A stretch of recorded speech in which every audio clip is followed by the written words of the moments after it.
What's up, you guys? This is John Chacon, and this is your barbell overhead press instructional video. Now, this movement I would say is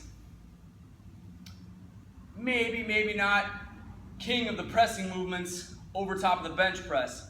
I say that because it's more unconventional. It's less used in the gym. As we talked about earlier in our barbell instruction, or our barbell bench press instructional, that's probably one of the most common movements that anybody knows about.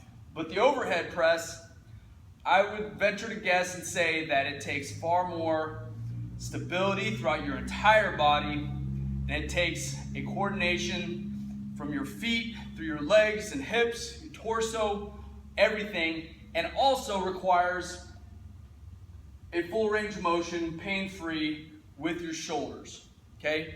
Now, the part where people don't like the overhead press so much is usually when they start out, they usually can't press near as much as they can with the bench press, okay? With the overhead press, something that you should strive for over your fitness and your strength journey should be towards gaining a full, or I would say, an overhead press that is the same weight as your current body weight. Okay, so if I weigh 180 pounds, I should strive to lift 180 pounds over my head in a single maximal lift. There are men and women who can press more than their body weight over their head. And remember, this is a strict press. It's not a push press where you're utilizing your hips, and it's not a jerk where you're utilizing the hips and dropping underneath. It is a strict press, so this is going to require locking in of your glutes, because when you squeeze your glutes, you're going to lock in not only your hips, but your lower back, because we want to avoid any excessive bending back. The legs will be locked out. You're going to want to start from a nice, upright, neutral posture. Now, like all of our other movements, it is so critical how you set up this movement. Take time in it. It's not just walk up to the bar, get under and go. Okay? There's so many components, from literally just centering yourself on the bar. I've seen people pushing weight overhead where their hands are off center with the bar. There's no reason for that. Take your time, look at the bar.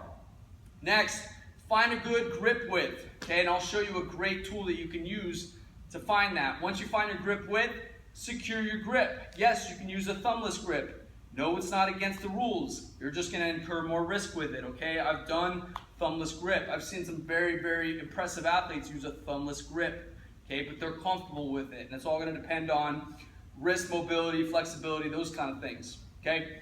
When you set yourself up, the grip, the width, you're also going to want to make sure that you wrap those elbows up underneath and still allow yourself to engage your shoulder blades. It is not a good idea to grab that bar and put yourself up underneath it with your shoulder blades protracted and pulled forward with your shoulders.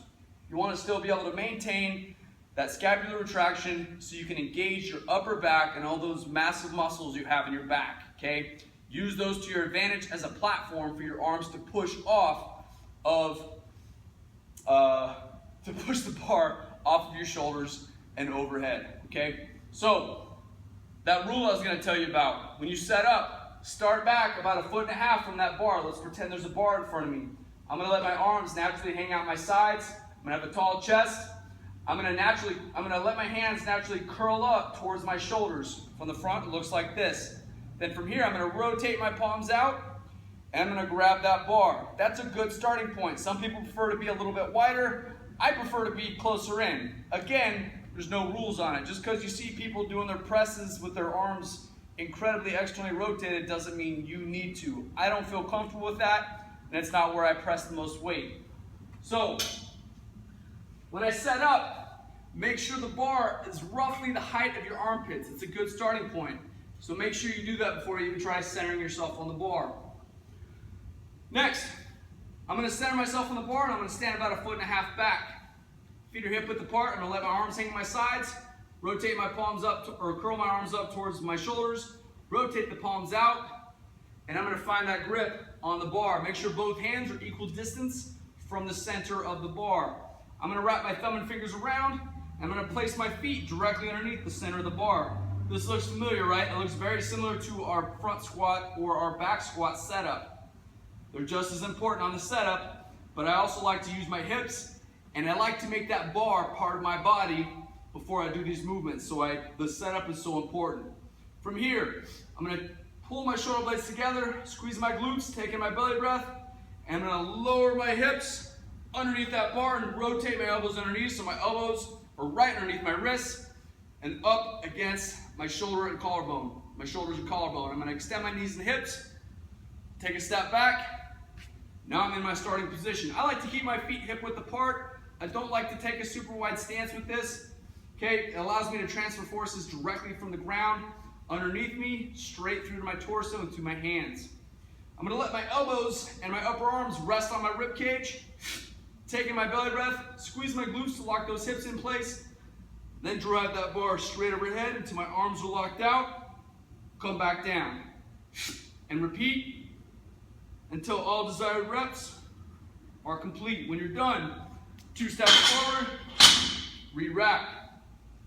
I'll show you a fantastic shot from the side so you get an idea of what that looks like. In fact, I'm probably going to give you a different shot, so I'm a little bit further out, but hopefully this helps. Give you a little angle up there so you can see that bar going overhead. Again, center myself on the bar. I know where my hand position is. You don't have to do the curl method every single time you do it, just until you find a spot that fits you best and you can use it often. I know where my position is, it works best for me. I'm going to wrap my thumb and fingers around, place my feet underneath that bar. I'm going to pull my shoulder blades together, squeeze my glutes, taking my breath. I'm going to lower my hips and rotate my elbows underneath my wrists. Okay, as I'm under there, my elbows are here. They're not behind my wrists, but right underneath, if not slightly in front. Notice also when I get underneath that bar, I'm not driving my knees and hips forward. I keep my hips back, my elbows underneath, 2 steps back, unhinge with the hips. 2 steps back, I'm going to keep that bar in tight. My upper arms are resting on my rib cage.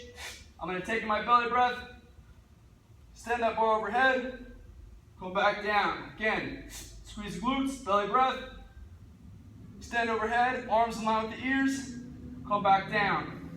2 steps forward, re-rack. That's all I got for you guys. This has been your barbell overhead press instructional video. If you have questions or comments on the video or any questions pertaining to the movement itself, please leave a comment below or email me, info@johnchacon.com.